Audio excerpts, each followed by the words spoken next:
Hi అండి. Welcome back to our channel. అందరూ ఎలా ఉన్నారండి? ఏం చేస్తున్నారు? సో, నేనైతే చాలా బాగున్నాను. అందరూ బాగుండాలని మనస్ఫూర్తిగా కోరుకుంటున్నాను. సో, వీడియోస్ పోస్ట్ చేసి అయితే చాలా డేస్ అయిపోయింది. మళ్ళీ ఈ వీడియోతో మీ ముందుకైతే వచ్చేసాను. వీడియోస్ నచ్చినట్లయితే లైక్ చేయండి, షేర్ చేయండి, సబ్స్క్రైబ్ చేయడం మాత్రం మర్చిపోకండి. ఈ వీడియోలో అయితే మార్నింగ్ నుంచి ఆఫ్టర్నూన్ వరకు నా రొటీన్ ఎలా ఉంటుంది, ఏంటి అనేది షేర్ చేసుకోబోతున్నాను. మార్నింగ్ అయితే పల్లి చట్నీ, కొబ్బరికాయ వేసి నేను చట్నీ అయితే ప్రిపేర్ చేసుకున్నాను దోసల కోసం. సో, దోసలు వేసుకుంటున్నాను. సమ్ రిలేటివ్స్ కూడా వస్తున్నారు కదా ఇవాళ మా ఇంటికి. సో, వాళ్ళ కోసం అయితే బిర్యానీ ప్రిపేర్ చేస్తున్నాను. చికెన్ కర్రీ కూడా. మార్నింగ్ లేవగానే ఫస్ట్ రొటీన్ అయితే కామన్‌గా డైలీ ఉండేదైతే రాగి జావతో కంటిన్యూ అవుతుంది. సో, వీడియో అయితే చూసేయండి. ఇక్కడ చట్నీ అయితే రెడీ అయిపోయింది. బిర్యానీ కోసం అయితే నేను అల్లం వెల్లుల్లి పేస్ట్ అనేది చేసుకుని ఒక గాజు సీసాలో అయితే వేసుకున్నాను.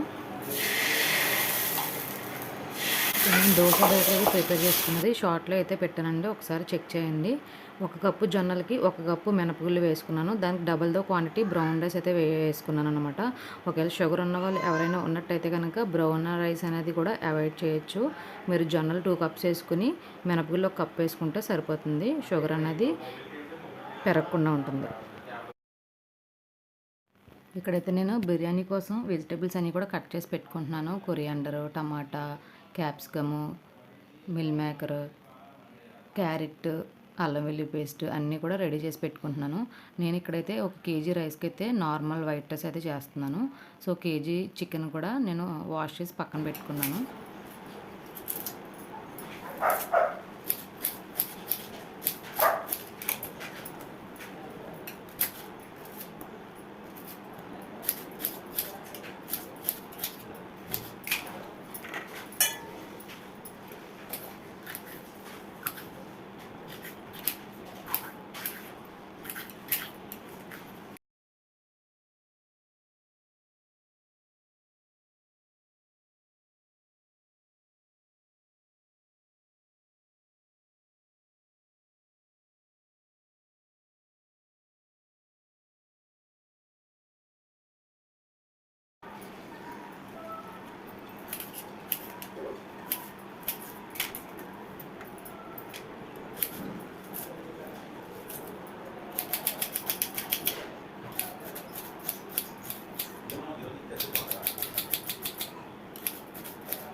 బిర్యానీ కోసం అయితే రైస్ అనేది నేను 1 కిలో రైస్ అనేది తీసుకుని బాగా వాష్ చేసి నానబెట్టి పక్కన పెట్టుకున్నాను. ఒక 20 మినిట్స్ టు 30 మినిట్స్ అయితే నానబెట్టుకున్నాను. దానికన్నా ఎక్కువైతే అవసరం లేదు. మధ్యలో చిన్న గ్యాప్ వస్తే అందులో టీ టైం అయితే అయిపోయిందనమాట. టిఫిన్ తర్వాత టీ అయితే పెట్టేశాను. సో, వెజిటేబుల్స్ రెడీ, రైస్ కూడా రెడీ అయిపోయింది. సో, కర్రీ అయితే ప్రిపేర్ చేస్తున్నాను. ఫస్ట్ చికెన్ కర్రీ చేసేసి తర్వాత బిర్యానీ అయితే ప్రిపేర్ చేస్తాను. ఫస్ట్ అయితే ఇక్కడ నేను చికెన్ కర్రీ అనేది కుక్కర్లో ప్రిపేర్ చేసుకుంటున్నాను. దానికోసం 4 పచ్చిమిరపకాయలు ఆయిల్ వేసుకుని బాగా ఫ్రై అయిన తర్వాత ఆనియన్స్ వేసుకుని బాగా ఫ్రై చేసుకుంటున్నాను. ఆనియన్స్ మనకి ఎంత బాగా ఫ్రై అయితే గ్రేవీ అన్నది అంత బాగా వస్తుందన్నమాట. సో, కొద్దిగా టమాటా, కొత్తిమీర కూడా రెడీ చేసి పెట్టుకున్నాను. సో, బిర్యానీ స్పైసెస్ కూడా పక్కన రెడీ చేసి పెట్టుకున్నాను. వీడియో నచ్చినట్లయితే తప్పకుండా షేర్ చేయండి, సబ్స్క్రైబ్ చేయడం మాత్రం మర్చిపోకండి.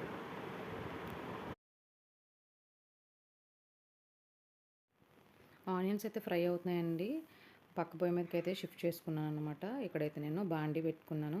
ఒక పెద్ద గిన్నె కొంచెం ఓపెన్గా స్పేస్ ఎక్కువగా ఉన్నది గిన్నె అయితే తీసుకోవాలి. బిర్యానీకి మనకు ఫ్రీగా ఉండాలన్నమాట. కంజెస్టెడ్గా ఉన్న దాంట్లో అయితే రైస్ ఒకదానికొకటి రైస్ అనేది అంటుకుపోతుంది, పర్ఫెక్ట్గా రాదు. సో, ఇలా నేను కొంచెం పెద్ద సైజ్ గిన్నె అయితే తీసుకున్నాను కేజీ రైస్కి అయితే. ఇక్కడ స్పైసెస్ అన్నీ కూడా వేయించుకుంటున్నాను. కొద్దిగా గీ అయితే వేసుకున్నాను, కొంచెం ఎక్కువగానే వేసుకున్నాను. కొద్దిగా ఆయిల్, కొంచెం గీ వేసుకుని మనం వేయించుకుంటే స్పైసెస్ అనేది స్మెల్ కూడా బాగా వస్తుంది. బిర్యానీ టేస్ట్ కూడా చాలా బాగుంటుంది.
బిర్యానీ అయితే కుక్ చేసుకోవడం కోసం వాటర్ది 1:2 రేషియోలో వాటర్ అయితే వేసేసి సిమ్లో పెట్టేసాను అనమాట.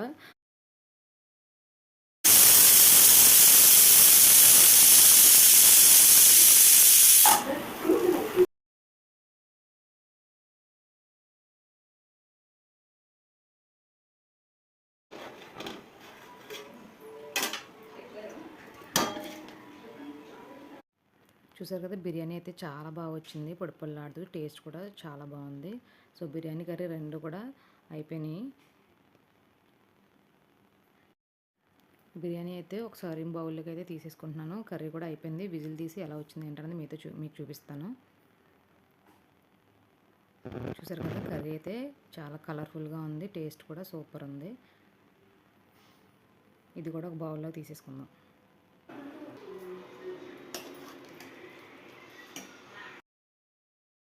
సో ఫైనల్లీ అయితే బిర్యానీ అయితే రెడీ అయిపోయింది. చాలా టేస్టీగా ఉంది నిజంగా చెప్పాలంటే. సో కర్రీ వేసుకుని తింటే సూపర్ ఉంది. ఉల్లి చట్నీ కూడా రెడీ చేసేసాను. సో వీడియో నచ్చినట్లయితే లైక్ చేయండి. సబ్స్క్రైబ్ చేయడం మాత్రం మర్చిపోకండి. Thank you for watching.